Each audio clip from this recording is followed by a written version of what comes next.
Sa nakaraan nating video, tuluyan nang ang pinamalas ng ating bida na ang mga halimaw sa dungeon na hirap patayin ng mga ibang hunters, ay sobrang dali lang napapaslang mga ito. At sa nakaraang kwento may na-acquire ang team bida na new skill na sobrang pakipakinabang sa kanya. At ang bagong skill na na-acquire nito ay sinubukan naman niya agad sa patay gutom na babae na raid leader na gustong-gusto din itong mapatay ang ating bida. At nakita naman natin legang walang mate at tago sa ganitong skill kasi lantaran makikita anong pangalan, level, at profession mo. Or may iba pa itong gamit. At sa nakaraan na din na kwento natin tuluyan naman na lumabas ang dungeon boss para tuluyan na nang maklear ang dungeon cap ang nagawa nila itong mapatay. Sa nakaraan pa nga nating kwento pinakita din na pagkalabas pa lang ng dungeon boss ay nagcarry pa naman ang ating bida sa pagtakas at wala nga daw pake ito sa mga ibang hunters na kasama ng ating bida sa loob ng dungeon.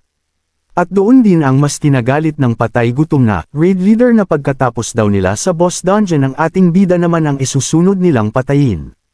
Napanakita din sa nakaraang kwento paano na lamang pinagtatawanan ng ating bida ang mga ito dahil kahit anong effort na gawin nila ay hirap at halos di tumatalab ang pag-atake nila. At di naman natiis pa ng ating bida na siya na mismo ang susugod at papatay sa boss dungeon di dahil gusto nitong matulungan sila kundi siya mismo ang makinabang sa madardarf nitong mga items at makakuha ng points. Gaya nga ng inaasahan natin madali lang sa ating bida na patayin ang boss dungeon na ito. At sobrang nabig ang lahat na nandoon na sila pinagtulungan pa nga daw nila pero ang ating bida ay nag-iisa lamang. Dahil sa siya ang nakapatay sa boss dungeon syempre siya ang pinakamalaking nakuha at pinagmasdan din ng ating bida ang system kung ano nga daw ang pwede nito ma-unlock. At hindi naman ito nabigo at nagawa nitong makuha o ma-unlock ang skill na dungeon bind. Bukod sispre sa bagong na-unlock nitong skill ay maraming mga sub-skill at mga items na lubos na ikinatuwa na makuha ng ating bidang ngunit. Meron talagang mga patay gutom na hindi nagustuhan ang mga nangyayari sa ating bida kaya may kumatake dito at napansin naman ng ating bida pero wala lang sa kanya ito na sabi pa nga niya na ang bagal nga daw. At hinayaan na nga lang ng ating bida na tumama sa kanya ang pag-atake ng patay gutom na yun. Which is alaman naman na natin sino tong patay gutom na to walang iba kundi ang kanilang raid leader. At siya din naman ang dahilan bakit pati ang mga kasamahan nito sa loob ng dungeon ay nagawa nitong Tridorin, para nga daw sa isa nitong layunan na mabuksan pa daw ang hidden dungeon sa loob ng dungeon. Kaso nga lang di pwedeng makakampante itong patay gutom na raid leader dahil mabilis naman pinagpapatay ng ating bida ang mga kasamahan nito ng a blink of an eye. Saka nga lang nalaman nila dahil sa sigaw ng nasa likuran nila at nakita nga nila ang ating bida na natutuwa pa sa pagpatay nito sa mga ibang hunters. At bilis at lakas na pinamalas ng ating bida na pilitain na din itong gumamit ng skill para malaman na daw kung nagpapanggap lang ang ating bida dahil napaka-overpower nito. At tumawa nga lang ito dahil may nalaman ito sa ating bida na di dapat katakutin ito. At di pa pala sapat sa kanila ang pinamalas ng ating bida na pagpatay sa dragon at pagdurog sa mga iba nitong kasamahan, mas pinaniwalaan nga nito ang nakita niyang stats ng ating bida na sinasabi pangalan ng ating bida si Zuching level 5 at ang profession ay warrior. At alam naman natin na di naman nagtutugma nagmamatter sa ating bida ang ganito dahil may sarili itong pamamaraan dahil ang nasa katawan nga nito ang dating Demon Lord hari ng mga halimaw sa lahat ng panig ng daigdig. At inutos pa nga nito na patayin ang ating bida dahil level 5 nga lang daw ito at normal warrior lang daw ito. Pero syempre bigo sila at ginulat na naman sila ng ating bida na madali lang nito pinatay ang level 10 na hunters. At pinakita din dito na, ang lubos ng kinatuwa ng ating bida, na makakapag-level nga lang ito dahil sa pagpatay ng mga halimaw kundi sa pagpatay nito sa mga tao. At nakakuha na nga ito ng 1,000 experience points. At dito na nga magsisimula ang kwento natin, sa patay gutom na raid leader na wala pa ring bilib sa pinapamalas ng ating bida at nasabi pa nga nito sa mga natitira nitong kasamahan ay palibutan ang ating bida at sabay-sabay nga daw sila imatake dito. At syempre ganoon na nga ang ginawa ng mga ibang kasamahan ng patay gutom na raid leader at sumugod na nga ulit sa ating bida mga ito. At sumisigaw pa silang mamatay na nga daw ang ating bida at wag silang matakot at mag-isa lang daw ito. At syempre nginitian na lang ng ating bida ang mga kumag na ito na lubos na pakipakinabang sa ating bida dahil mas lalakas pa nga ito pag napatay nito ang mga palapit sa kanya. At pinakita na din ang mga passive skills ng ating bida na ang laking bagay sa kanya kasi may mga buff ito katulad sa swordsmanship na kahit level 1 ito 10% naman ang mabibigay sa kanya na lakas pagpatuloy nitong ginagawamit ang espada may 10% itong buff dito ganun din sa magic may increase 10% din ito pag gagamit siya ng magic. Sa strength enhancements mas increase ang level nito dahil level 2 na at pag hand-to-hand combat ay may 20% ang magagain na pwede nitong makuha at ang Undying Races Domination ay level 5 na meron itong 100% additional damages to Undying Race kaya kahit di ba level 5 ang ating bida din aman ito dapat maliitin at isa pa ang kaluluwa nito ang tinakatakutan ng lahat nung unang panahon pa. At ganun na lang niya paglaruan ang mga walang kwentang patay gutom na mga hunter sa kanyang harapan. Na kahit sa paningin nila ang baba ng level ng ating bida syempre di nila alam ang totoo, at nasasabi na lang ng ating bida na, ngayon alam ko na nakakatuwa naman bukod sa marami akong makukuhang point sa pagpatay ng mga halimaw ganunin din sa mga langgam nato na katiyakan na napaglakas ng katawan na ito, at makikita nga natin madali lang nito na iilagan nga ang mga atake nila. Nagulat naman sila na wala bigla ang ating bida sa kanilang harapan dahil damustansya nga ito ng bahagya mukhang may susubukan itong isang bagay. At sa ginawa nga daw nitong pag-unlock sa Dungeon Bind lubos naman nabawasan ang Conqueror Points nito na 50 points dahil nga pagpatay nito ng mga halimaw Conqueror Points ang nakukuha nito dito at sa mga tao na aman dito naman siya pwedeng mag-level dahil Experience Points ang makukuha nito. At nasabi na nga lang ng ating bida na, malaki talaga ang gap ko sa kanila pagdating sa level. Pero kung patuloy akong gagamit ng mga skills, sobrang nakakapagod at aksaya lang sa points ang mga gagawin ko, madali lang naman silang patayin kaso magre-require naman ito ng malaki din ang magagamit kong points. Kaya kailangan kong mag-isip ng pwedeng magamit na di ako masyadong mapapagod. At doon na nga pinagmamasdan ng ating bida ang bagon skill na kung ay uunlock daw ba nito dahil 50 points nga daw ang magagamit niya dito, at nasabi nga nito na magandang opportunity nga daw ito para makita paano daw mga pwede rin niyang magamit. At di nga din nakatiis ang patay gutom na raid leader, at nagpaulan na naman ito ng kanyang flaming arrow. At ginulat na naman nga sila ng ating bida na tuluyan na nitong ginakit ang bago nitong skill. At mapapansin natin na pinalilibutan na siya ng mga halimaw. At natutuwa naman ito sa kanyang pinaggagawa na sabi nito na, "Dai ko inaasahan may ganito palang skill ang system dito sa mga tao, at pwede kong i-summon ang mga monster dito at pwede ko silang makontrol kaso mahaba-haba pa ang cooldown nitong skills na ito."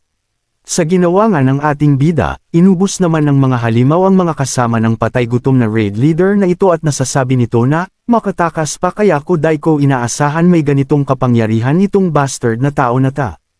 At doon na niya nilabas ang artifact nito at nasabi niya na, wala na akong magagawa pa ngayon kung na magagamit ito, at isang beses ko lang pwedeng magamit ito. At ganun na nga ang ginawa nito, at sinasabi nito na di nga daw dapat gamit ngayon kaso wala na siyang magawa pa, sa Hidden Boss Dungeon nga pa daw ito dapat ninyang gamitin. At tinitigan na lang ng ating bida ang ginagawa ng patay gutom na raid leader na nasabi pa nga ng ating bida na, mukhang may gagamitin siyang special tools, at parang namumukhaan ko yon. Ika ng ating bida na tila alam niya ang artifact na yon. At umalangaw-ngaw na nga ang huni ng pito sa buong paligid. Nagtawag na nga ito ng mga beast creatures, at sinugod na nga nila ang mga nasummons ng ating bida na wala ding magawa ang mga undead sa mga nagwawalang mga beast. At pinakita naman na ang eksena sa patay gutom na raid leader na nagmayabang pa ito na ang kanyang hawak na artifact ito ay ang K-Beast King's Flute, na makapagtawag nga daw ng mga beast sa loob ng dungeon at isang beses lang ito pwedeng magamit, at iyon daw ay pinagkatiwala sa kanya ng kanilang clan leader. Nasabi pa nga nitong patay gutom na babaeng ito na, tiyak na daw ang kamatayan ng ating bida, at mga mahihina daw ang mga nasummons nitong mga halimaw. Nginitian na nga lang daw ito ng ating bida at sabi pa nga ng ating bida na, sa tingin mo talaga mga mahihinang halimaw lang ang kaya kong pasunurin. May malaking anino naman ang dumaan sa patay gutom na raid leader na ito at sobrang lakas ng hangin ang pumalo sa kanyang likuran. At gulat nga ito. Isa pang kinagulat nito ay biglang natupok ng blue fire ang mga beast na nasummon nito. At sinabi naman ng ating bida habang lumapag na nga ang malaking dragon sa kanyang likuran at mukhang may kamukha ito, nasabi ng ating bida na, talaga bang minamaliit mo ko? Nasabi nito habang naglilisik ang kanyang mga mata, at napaluhod na lang itong patay gutom na raid leader at nasabi nito na, bakit daw ganun na naginip ba daw ba siya, dahil pati daw ang Boss Bone Demon Dragon nagagawa nitong makontrol. At takot na nga itong patay gutom na raid leader na ito dahil, lumapit na nga sila dito at napasigaw nga ito na, kung papatayin nga daw siya ay pagsisisihan daw ito ng ating bida at mamamatay nga din daw ito. Which is, pinaliwanag na nga ng patay gutom na raid leader, kung papatayin nga daw siya, ang pagpunta nga daw nila dito sa pag-raid ng dungeon na ito malaman daw ng kanyang clan leader ito. Lubos daw magagalit ito at ang tanging mission nga lang daw nila dapat ay makuha ang hidden dungeons ang mga items doon at ang kanyang clan leader ay level 40 na daw at madali lang daw tirisin ang ating bida na parang langgam. Panakot pa nito sa ating bida habang pinagpapawisan ng matindi ang kanyang pagmumuka. Inaasahan na nga natin na sasabihin ng ating bida ito, nasabi na nga nito sa patay gutom na babaeng ito na, sa tingin mo matatakot ako mga pinagsasabi mo. Wala akong pakesakanya kung haarang siya sa dinadaanan ko papatayin ko rin siya, sabay tanog sa patay gutom na babae na, any last words? Na sobrang kinatakot ng kausap nito. Kahit na natatakot na nagsalita pa nga ito baka nga daw makalusot na sabi nito sa ating bida na, kung nilolockdown nga daw itong clan leader di pa daw dito natatapos dito kasi may mas malakas pa daw dito sa likuran nito at paano nga daw ma-handle ng ating bida ang mga nasabi ng patay gutom nato. Nasabi na ng ating bida na, sino ka ba para pagsalitaan ako ng ganyan? Sabay sinabi na nga nito sa dragon na patayin na nga ito. At wala na ngang magawa ito, na sobrang kinakabahan at tatanggapin na lang, ang mangyayari sa kanya. At binugahan na nga nito ng fire blast, wala na nga itong nagawa kundi mamatay na nga at tuwang-tuwa naman ang ating bida sa mga nangyayari dahil din sa nakuha nitong points. Dahil nga ito sa pagpatay niya sa mga hunters sa dungeon tuluyan na nga nag-level 10 at nakakuha ng 5,000 experience points ang ating bida. At nasabi pa nga nito na so many high-level hunters, mukhang mas magbe-benefits pa ako sa mga susunod na mga araw. At bigla naman nayanig ang buong kinakatayuan ng ating bida mukhang magsasara na ang dungeon dahil natapos na ang task nila, at ano na naman daw ang nangyayari dito ng ating bida. Kaya naman pala, yumayanig ngayon dahil na-fulfill na ang requirements para ma-open ang panibagong gate para sa hidden dungeon. At lumitaw na nga ito sa kanyang harapan at pinagmamasdan lang ng ating bida.